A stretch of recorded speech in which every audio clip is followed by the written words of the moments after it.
nasira yung washing ko, guys. Kaya pinacheck ko. Ayan, no.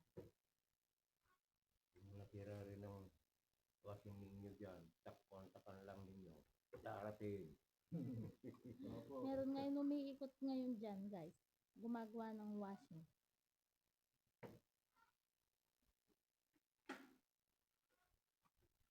Pag ginawa yung washing machine mo, siguradong bibigyan kayo ng discount. Kaya, check up na ninyo yung washing ninyo dyan. Para pupunta riyan pagkatapos dito. Saan po? Ayan. Ako naman laging pupunta sa Papaya. General Pino. Oo.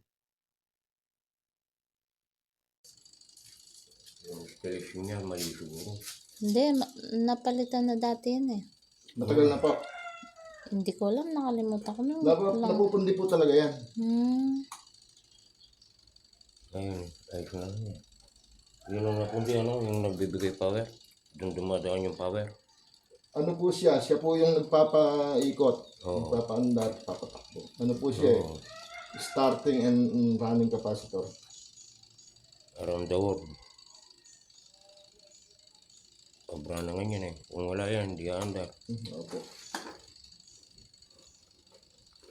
May tawag yan eh. Madalas yan ng ano ng washing niya, kuya. Opo. Di ba tawag yan capacitor, no? Opo. Oo. Yan ang nagsusupply ng power na maayos.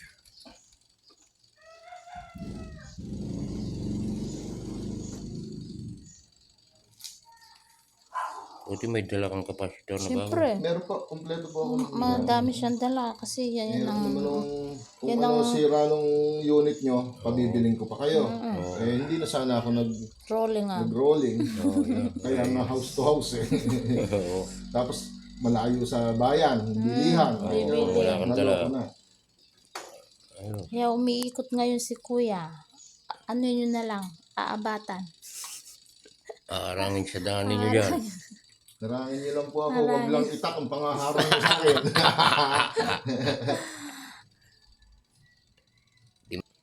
Yung mga gumagawa kasi dito busy eh.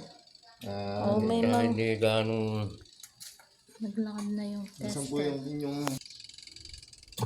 Ayan na, magkano na. Naglakad na. Naglakad na.